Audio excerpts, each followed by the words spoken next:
Hey friends, and welcome back to Storytime with Miss Madison. It is a beautiful Monday afternoon. I am so excited to see you guys again. We are going to be reading Little Mouse Finds a Friend. It looks really good. I'm really excited. So let's get started. Little Mouse Finds a Friend. One winter, Foxglove Farm was covered in soft snow, and Little Mouse sat in the barn and shivered. He was so cold and hungry. He knew there were tasty scraps and a warm fire in the farmhouse, but he did not dare go in there. Entering the farmhouse was deadly business. First, you had to get past the huge farm dog.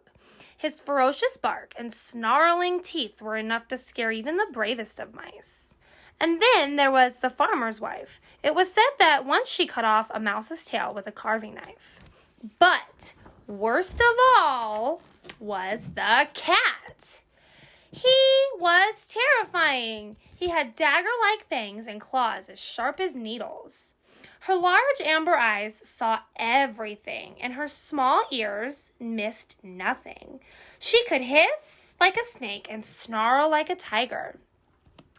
Little Mouse had heard that the cat could creep up on you in total silence and then pounce with deadly speed. The mere thought of the cat made Little Mouse quake with fear. The days passed, and Little Mouse became more and more hungry. Each day he roamed the farm in search of food, but there was little to be found.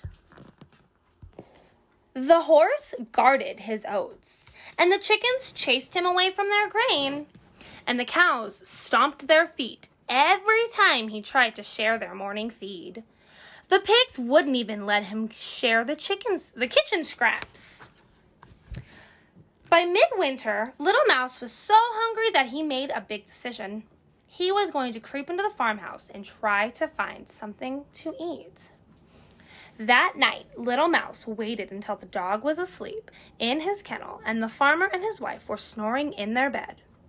Then he crept across to the farmhouse and peered through the window, and what he saw inside made him squeak with terror. The cat was leaping up and down and spitting wildly. Her fur was standing on end, her eyes glinted dangerously. It really was a terrifying sight. The little mouse was about to scamper away when the cat howled and flopped on the ground. The sound made Little Mouse stop and take another look. It was only then that he noticed something that gave him courage to sneak through the cat flap and look closer. The cat's right paw was stuck in a hole in the floorboards. As Little Mouse watched, the cat tried to tug her paw free, but she only managed to hurt herself. "Ouch!" hissed the cat. Her amber eyes glinted with pain. Little Mouse was very scared, but he was also very kind. He didn't like to see anything in pain, so he crept forward to see if he could help. And the cat's ears twitched. "Who goes there?" she hissed.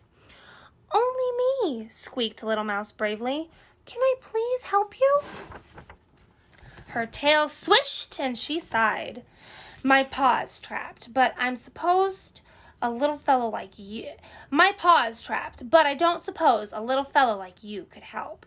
I'll just have to wait until morning when the farmer's wife comes down." She began to lick her trapped paw so sadly that Little Mouse felt quite sorry for her. "I can help," he declared very bravely. And before he could change his mind, Little Mouse dashed forward and began nibbling at the wood surrounding the cat's paw. Little Mouse tried to ignore the cat's glinting eyes as he gnawed. He tried not to think about her glistening fangs and her sharp claws. He worked quickly, and soon the cat's paw was free. "Thank you," purred the cat. She licked her sore paw and arched her back with delight. Her eyes glowed, and Little Mouse tried to flee, but the cat was too fast, and she pounced and trapped Little Mouse's tail beneath her paws. "Hey, don't run away," she purred. "I am not going to hurt you." Little Mouse gulped and looked into her eyes, and what he saw surprised him. Her eyes weren't scary at all. They were kind and playful, and Little Mouse smiled up at the cat. The cat smiled back. "Why don't you warm up by the fire?" she asked. "I can even find you some scraps of cheese if you like." "Oh, yes, please," squealed Little Mouse. "I am starving." After a little while, Little Mouse had eaten so much that he groaned with pleasure. He sat beside the warm fire with the cat, and by sunrise, Little Mouse and the cat were the very best of friends. Little Mouse had been wrong. The cat wasn't frightening at all. She was the friendliest cat that any mouse could wish to meet. But, unfortunately, the farmer's wife did not share this view on mice, and she screamed and screamed and screamed.